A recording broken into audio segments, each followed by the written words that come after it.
अस्सलाम वालेकुम। आज मैं आपसे सादुर्रहमान बन के बात करूँगा, ना कि डकी भाई। मैं नहीं चाहता कि कोई ये सोचे कि इस वीडियो का मकसद जो मेरे पे FIR हुई है उसकी कोई जस्टिफिकेशन है।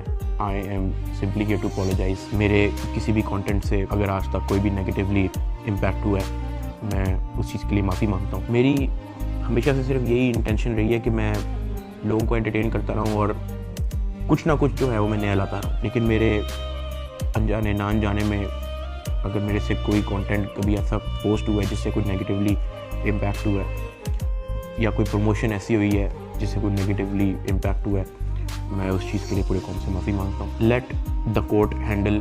मैं लीगली इस मैटर को एंड तक देखूँगा।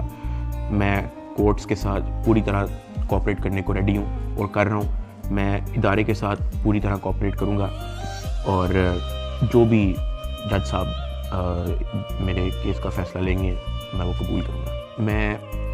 मेरा और मेरी फैमिली का जो 3.5 माह का एक्सपीरियंस है सिर्फ वो बताने आया हूँ। 16 अगस्त 2025 को जब मैं सो के उठता हूँ तो मैं बड़ा एक्साइटेड होता हूँ, क्योंकि हमने अपने दोस्त वगैरह मेहमान बुलाए होते हैं। हमने अपने घर में दावत रखी होती है। मेरे सब दोस्त आते हैं, बड़ा इंजॉय करते हैं, हम खाना शाना खाते हैं, गपशप लगाते हैं।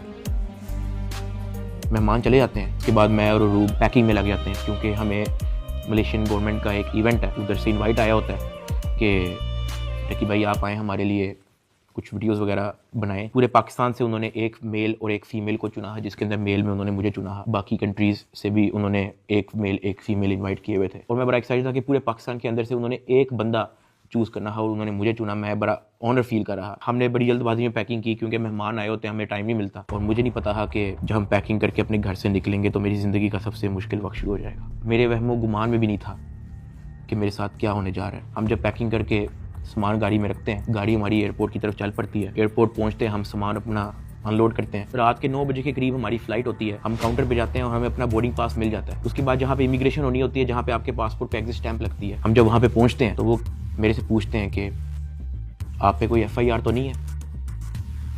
मैंने कहा नहीं। कहता आपका साइबर क्राइम में कोई इशू है क्या? मैंने कहा नहीं। कहते आप हमारे साथ आ जाएं। मैं और अरूब एक दूसरे की तरफ देखते हैं कि ये क्या हो गया। हम किसी को ऑन टाइम ज़्यादा इन्फॉर्म ही नहीं कर पाते हैं। मैंने ज़िया को सिर्फ मैसेज कर दिया है कि ये इस तरह से इशू हो गया है, तो शायद हम फ्लाई ना कर पाएँ, तो आप प्लीज़ गाड़ी जो है वो एयरपोर्ट ले आओ और हमें यहाँ से पिक कर लो। हमें लगा कि शायद हमें बस सिर्फ फ्लाई नहीं करने देंगे और हम घर जा सकेंगे। 5-10 मिनट के बाद इमिग्रेशन वाले हमसे हमारे मोबाइल ले लेते हैं, कहते हैं कि इसको एयरप्लेन मोड पर लगा दें और अरूब की तरफ वो इशारा करते हैं कि अगर आप जाना चाह रही हैं मलेशिया तो आप जा सकती हैं। अरूब ने कहा नहीं, अगर साथ मेरे साथ जा रहा है तो मैं चले जाती हूँ, वरना मैं इधर ही ठीक हूँ। शायद ये मेरी गलती ही, मुझे उसको जाने देना चाहिए था, क्योंकि उसके बाद जिस चीज़ से मेरी फैमिली ने गो थ्रू की